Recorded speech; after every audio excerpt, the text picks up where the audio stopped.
ก่อนอื่นก็ขอกราบทักทายสบายดีพี่น้อง FC บัดทุกหม่องทุกบอนก็สบายดีปีใหม่ลาวพี่น้องเอ้ยกำลังสิ้นสุดลงไปมันมาดมื้อนี้ทางบ้านเฮาก็มาเลี้ยงบ้านพี่น้องเอ้ยมาเลี้ยงเจ้าปู่เฮาก็สิลงไปเลี้ยง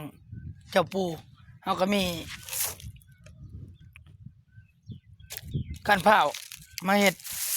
ตัวแทนของสัตว์เลี้ยงพี่น้องไปขอบไปบอกเพิ่นให้เพิ่นรักษาอยู่ดีไม่แห้งแล้วก็มีเหล่ากับไข่เนาะตอนนี้เฮากำลังสิเข้าไป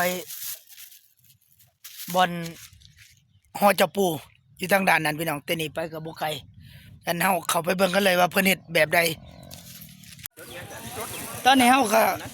กำลังมาฮอดเจ้าปู่หอเจ้าปู่พี่น้องเอ้ยหอปู่ตาคนกำลังลงมาทยอยมาหลายเพื่อเอามาขอบมาบอกเจ้าปู่เพื่อให้เพิ่นรักษาอยู่ดีแม่งไปเฮาสิเข้าไปเบิ่งทางในบ่อนศาลเจ้าปู่ข้างหน้าก็เป็นหอเจ้าปู่โอ้ไม่ใหญ่ได้หน่วยเดียวอะไรเนี่ยจักหน่วยช่องบอกโอ้ได้หน่วยเดียวไม่ใหญ่แล้วมาหอดแต่เสาเนาะอันนี้บรรยากาศในร้านบรรยากาศดีแถวนี้มีต้นไม้ต้นตอกลมเย็นดีแต่ยังขาดทางเจ้าปู่เขายังขาดเพิ่นแทนเพิ่นให้ได้สร้างหลอดโอ้ทีมงานเนาะทีมงานเชียงใหม่พี่น้องเอ้ยเพิ่นก็มานี่เจ้าควรเพิ่นนี่ก็เจ้าควรรุ่นสืบทอดนี่ลูกเพิ่นนี่เจ้าควรเจ้าควรนี่ก็แม่นเจ้าควรบ่ได้จดบ่จิรวัตรเด้อคันสิจดก็ถือมาอยู่เปิ่มกับมิกก็มีมันเป็นจดครอบครัวภายในแม่น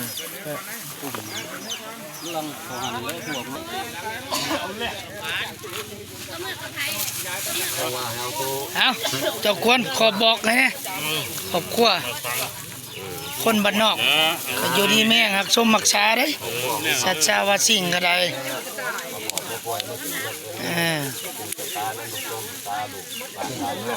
ครอบครัวก็อยู่ดีมีแห้ง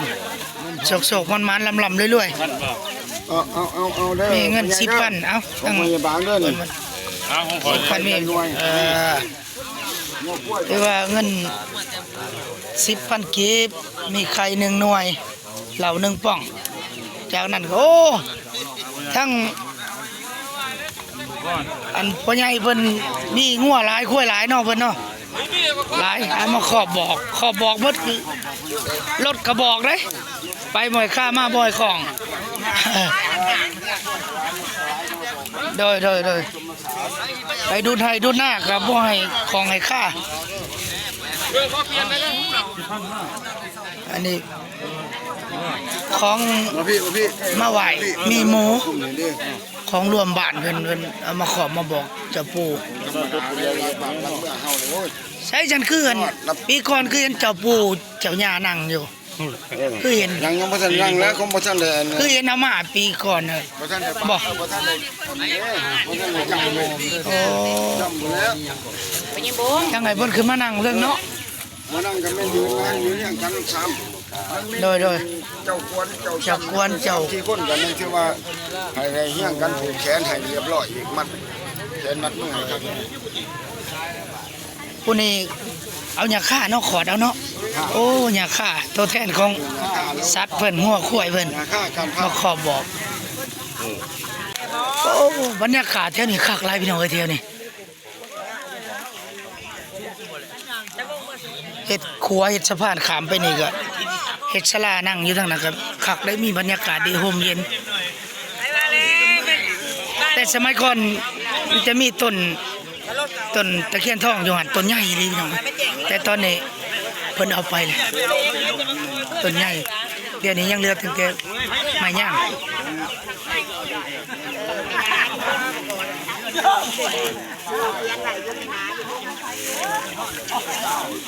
้ยคือได้ตัวเดียว โอ้ยบนโตบนต้นก็มีหมูตัว ไอ้หมูตัวเดียวเนี่ยบ่หมูบ่เนี่ย ทั้งมือจะหมูตัว เอ เดียว อหมูพี่น้องเอ้ยตัวแทนของหมู ข้างกูเลยที่บนน้ำก็มีหมูตัวนึงนี่ละนี่ยังไม่ชีวิตใช่ไหม ยังโสดเนาะ โต เพิ่นโสดพี่น้องเอ้ยเพิ่นว่ามีหมูตัวเดียว แล้วมาโลมีหมูตัว ข่อยนึกว่ามันสร้างเฮ็ดดอกตัวเดียวตัวใหญ่ๆนี่ เขาไม่ยังเรามีหมูตัวเดียวนี่แหละ โอ้เจ้า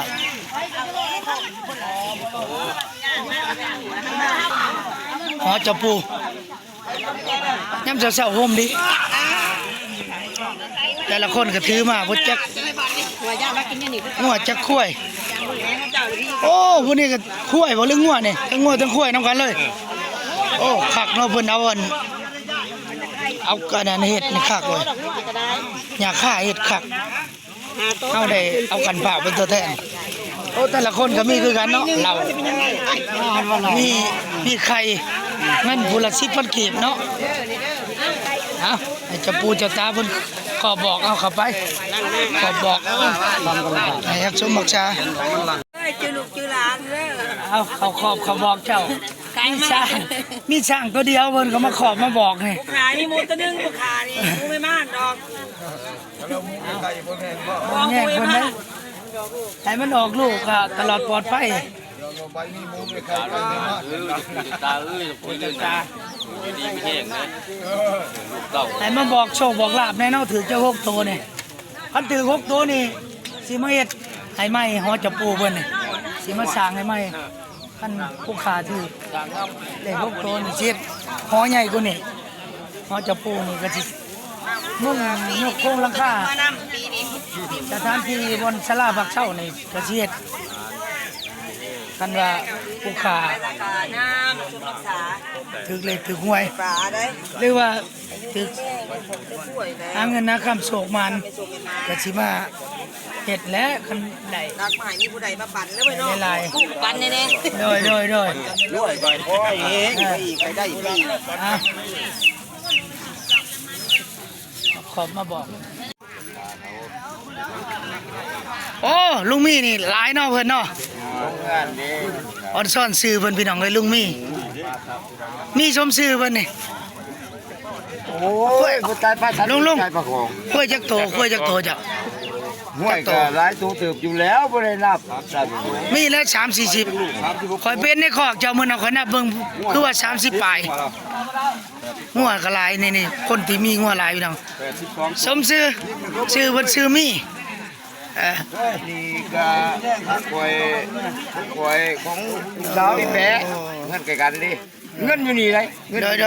นี่มอบให้เจ้าควรเพิ่น เงินก็ใช่นี่วะ ใช่แล้วครับเจ้าควรเพิ่น ว่า ยก ผู้ละ10,000 คนละ10,000กีบ บ่คุณจะไป 10,000กีบกับประมาณ10กว่าบาทพี่น้อง14-15 บาทนี่แหละโอ้เจ้เพิ่นได้สัตว์หลายเนาะหลายขนาดเลย ๆแกบ้า สัตว์มีหมูบ่มาเก็บอะเจ๊เขาเสียคานเด้อเป็นตัวเลยพี่น้องเอ้ยเอาไปขับไปให้เพิ่นขอบเพิ่นบอกโอ้โทษโอ้ยมือคล้องกันตกคล้องเลยพี่น้องเอ้ย ไม่แล้วก็แกนี้ เพราะว่าทั้งนี้ก็เป็นห้องเกี่ยวเลยในห้อง มันเป็นดอนน้อยๆเนาะแต่ว่าน้ำก็ยังบ่สามารถไหลลัดได้เพราะว่าฤทธิ์เดชจะปูชมรักษาไว้บนพยุง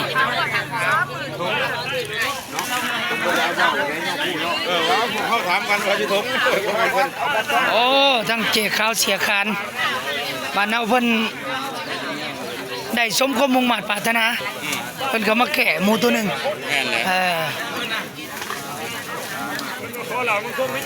เอาขออีก อันนี้ของพวกเฮาเว้ย คันสมความมุ่งมั่นปรารถนามาสร้างหอให้เพิ่นมาอีก พวกเฮานี่ สร้างศาลาเนาะคือ6โตนี่เฮ็ดให้เราแล้ว เน็ตแล้ว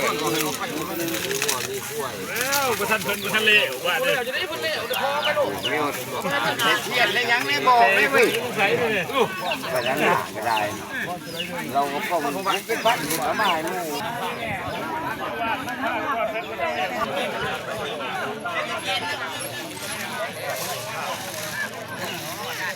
อ๋อไม่ใช่เราก็ได้คุ้ยบ่หรืองัวไม่ใช่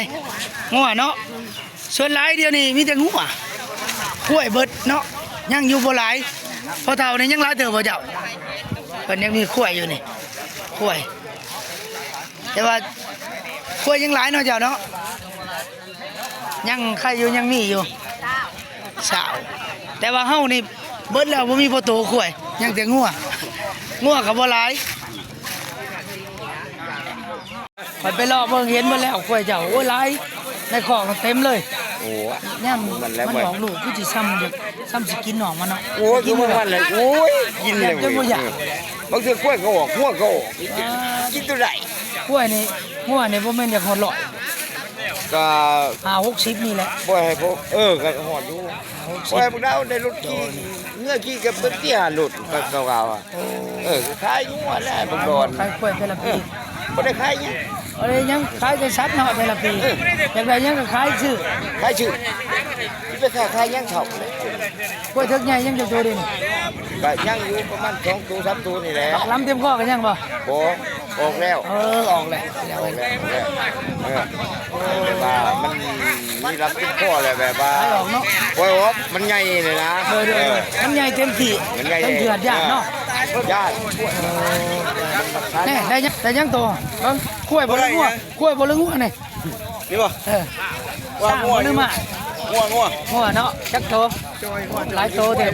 จอยเลย จำนวนงัวประมาณ40ตัววันนี้ได้40หมดเอามาขอบอกเพิ่นแล้วว่ากล้วย พร้อมแล้ว งัวบ่หรือกล้วยโตน่ะ งัว งัวจักโตเว้ย 12 งัว12โตหมูเด้ หมูบ่ได้มี บ่ได้มีกล้วยบ่มีเนาะ คนบ่มีงัว มีแต่งัวขอบอกเพิ่น เขาบอกคนแรกเป็นรักษาซอยรักษาดูแล รักษาโอเคโอ้ผู้นี้ก็หลายนี่กล้วยบ่หรืองัวเจ้านี่กล้วยบ่นี่จักโตกล้วยเจ้าชาวป่าอยู่ดอกเอ้ยกล้วยหลายนี่งัวแน่ผู้นี้ก็งัวกล้วยจักโตก็สังเกตอยู่ในนี่แหละพี่น้องตัวแทนเพิ่นขอดหญ้าค่าเป็นแทนงัวก่อนจะได้มาเสี่ยวนี่จักโตเจ้าหั่นจักโตเจ้ากล้วยทั้งกล้วยทั้งงัวท่านอยากรู้ว่าผู้ใดมีงัวกล้วยตัวใดแล้วมาอยู่นี่พี่น้องเอ้ยถามนับเบิ่งจำนวนขอดหญ้าค่าครับมันการเผาฮู้จักเนาะตัวแทนเนาะ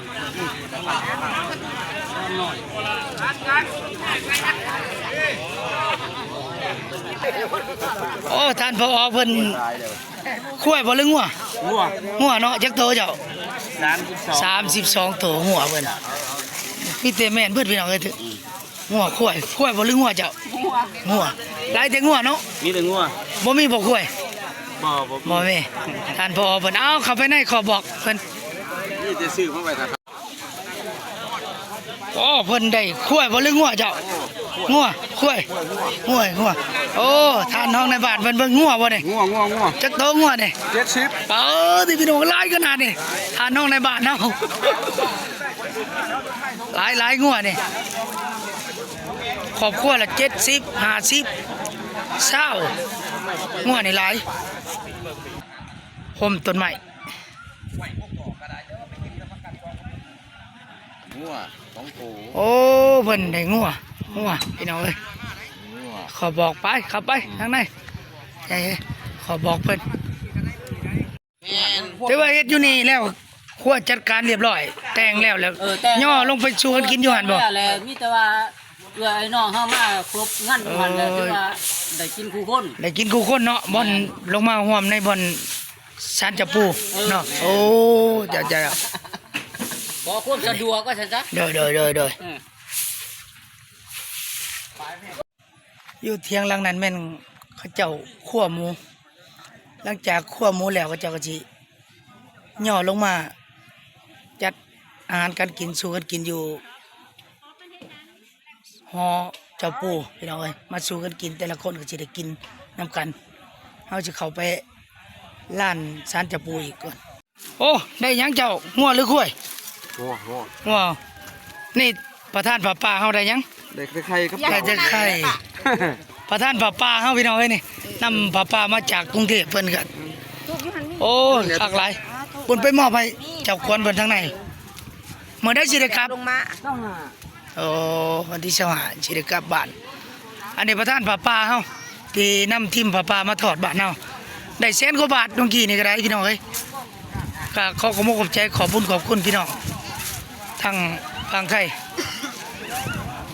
อันนี้ก็แม่นคณะประธานป่าป่าที่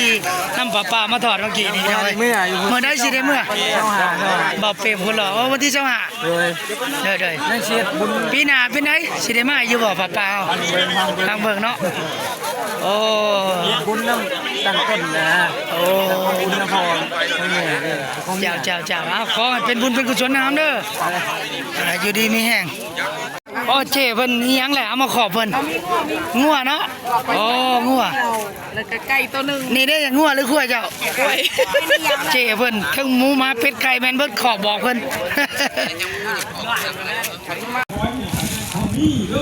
อันนี้เป็นหอจับปูกระโปงใหญ่พี่น้องเอ้ยสร้างไว้ มีเข้าประกาศให้ผู้บริมานะครับให้บอกกันให้ บอดเพิ่นอยู่ก็เป็นดอน เออ ทางนี้ก็เป็นห้องอ้อมหอบเลยห้องมานี่ หาของเฮาอยู่ในบ้านน่ะเพิ่นผู้นั่นให้ไปหาให้สิ เกี่ยวมาในห้องก็ได้ เฮานี่ก็ปาก แต่ว่าบอดเพิ่นอยู่ก็เป็นดอน เอาแก่แล้ว ฝั่งนั้นก็แม่นเป็น บ่ได้ยิน ขอบเขตดอนจับปูปูตา ในการขอให้หมู่นั้น มีต้นไม้ใหญ่อุดมสมบูรณ์อยู่ พวกเพิ่นสามี แค่อนาคตคือว่า ที่เป็นผู้ คณะเวทครัวหรือสะพานขามห้องนี่ไปเลย บ้าน ไปเห็นสลาอยู่ฝั่งนั้นบนพักเช้าเย็นนี่โอ้ยคักเลยคันเป็นไปได้แผ่นตัวหนาอันนี้ก็เป็นร้านบอนเจ้าปูแต่ว่าเฮาบ่ทันได้ เดี๋ยวนี้ บ่ได้มุ่งบ่มีงบประมาณมีแต่เพิ่นปูหน่อยหนึง เอาขอถึงผู้ฟ้า แต่ว่ายังดียังมีห่ม คือผู้ดีต้องฟ้า อาศัยห่มใหม่ ดีต่อไปอย่าให้ ห่มไม้ย่างตัวนี้ไม้ย่างใหญ่เลย บ้าบดนี่ก็ได้ปีเก่าปีใหม่นี่เจ้าเอาใหม่อย่างนั้นเจ้าพ่อป้าใหม่กับเจ้าเอาใหม่ ลงไปก็สิเป็นหัวใหญ่ ให้มันเหี่ยวมันทั่วบ่ได้สิถาม หัวใหญ่ตกใช้ลำเซล ถาม เนี่ย มีว่าผู้นั้นบ่ทันได้แก้ได้ผู้นี้บ่ทันได้แก้ได้ผู้บ่ทันได้แก้ผู้บ่แก้ป้าเนี่ยบ่แก้นี่ก็ให้จับผู้ถามเอาเองลูกแล้วกันแล้วแต่เขาเจ้าบ่มาแก้เขาประกาศอย่างนี้อยากให้เจ้าผู้นั่นถามให้มันถือก่อนได้บ่ให้เฮ็ดทั่วไปถ้าเราทำกันเฮ็ดผิดไปแก้เฮ็ดผู้นี้เป็นสิตักหยังเนี่ยอยากให้เจ้าผู้นั่น ร่วมกันบทบาทกัน ผู้นั้น ในหลายเติบเป็นเหล่าตัวนี้เป็นไข่ เฮ็ดได้นั่นผู้นั้นผิด สมัยก่อนคนเอาไก่แต่ว่าเดี๋ยวนี้ไก่ก็หายากก็เลยเพื่อความสะดวกคนก็เอาไข่มาแทน ผู้ได้เฮ็ดซ้ำผู้ได้ผิดได้ถูกเอาผู้นั้นนั่นพอไม่ได้เลยน้อง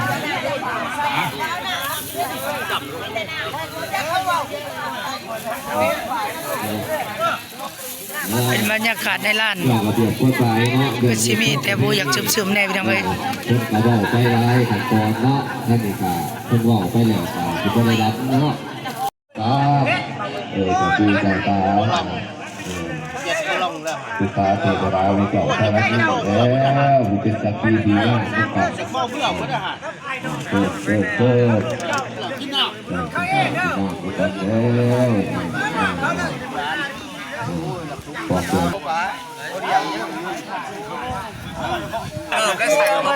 โอ้ FC บ่เนี่ยโอ้โดยชื่อหยังก็เจ้าขอคนบ้านเฮาเนาะโอ้จำบ่ได้จำได้แต่ชื่อลงหน้าลงเด้อโทษเด้อมันใหญ่เด้อ ตัวใหญ่ในละเปา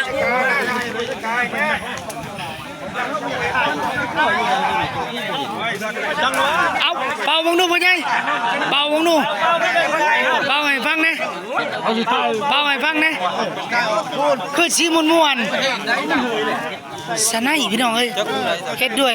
เอาข้าวคั่วเฮ็ดโอ้เอาให้เพิ่น กินน้ำซะก่อน กินน้ำก่อน อยากฟังเสียงชะไนอย่าคือม่วนคัก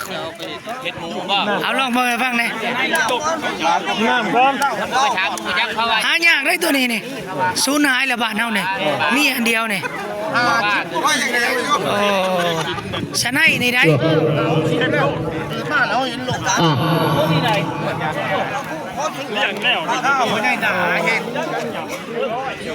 อะโหลเนาะคือว่าทางเจะปูเพิ่นกะได้จำแล้วเลยเนาะมีหยังกะพวกเฮาแล้วเนาะลุกขึ้นเป่าให้ฟังแน่ เพราะว่ายังมันบ่ทันได้ยังแต่หมูเนาะคือว่าหมูนี่ยัง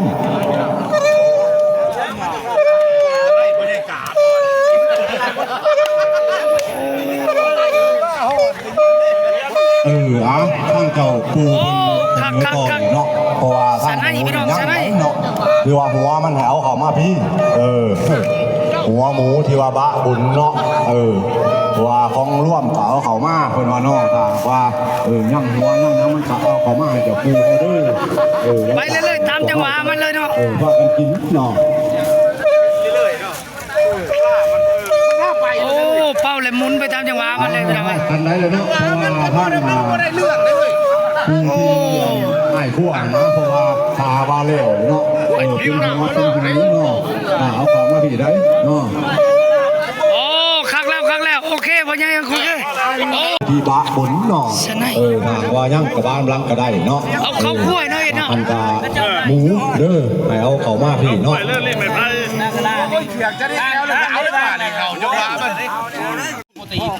เจ้าเฮ็ดเองบ่บ่ยังเจ้าเฮ็ดเองบ่เนี่ยชะไน เนาะผู้เกี่ยวกับใจดอกเนาะกรรมการขาหมูเฮานะจากหันกับเปิดเพลงเด้อ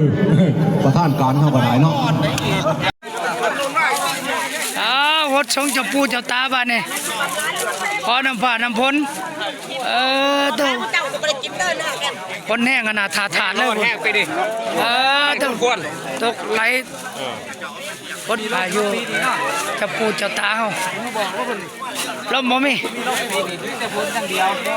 จักโตมาขอมาบอกคุ้ยหรืองัวโตน่ะฮะ10โตนี่แหละเว้ย คุ้ยบ่ ทั้งงัวทั้งงัว ทั้งงัวประมาณ60ทานห้องในบ้านเพิ่นนี่ก็ทานห้องในบ้านจักโตมาขอมาบอกเพิ่นปีนี้ โบราณก็30-40นี่แหละ งัวบ่งัว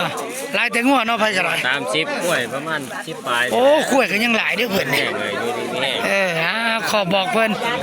หักชมมักชาอยู่ดีแม่ง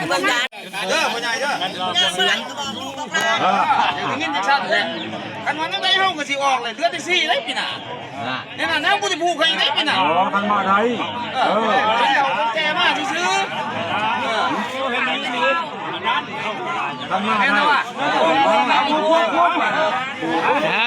หลังจากขอบเจ้าปู่เจ้าตาแล้วก็มาผูกแขนผูกคอต่อแขนให้เจ้าควรจำบ้านเฮา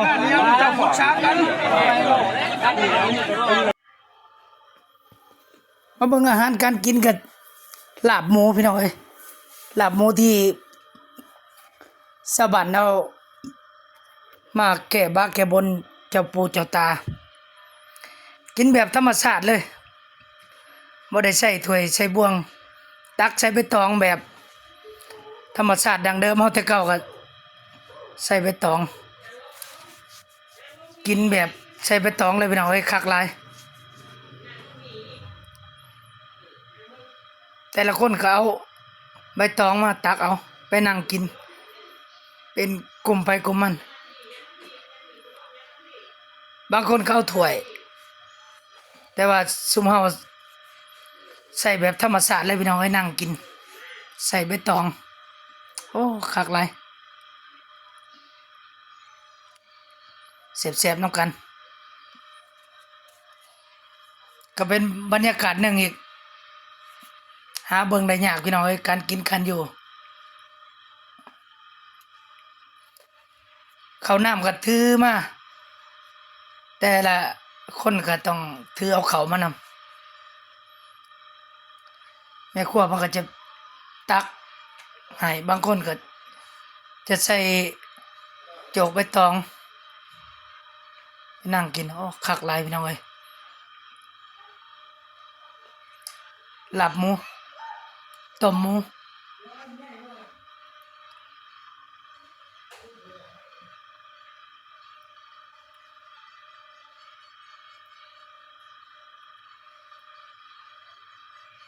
อาจจะมาเอากันแบบธรรมชาติเลยใส่ใบตอง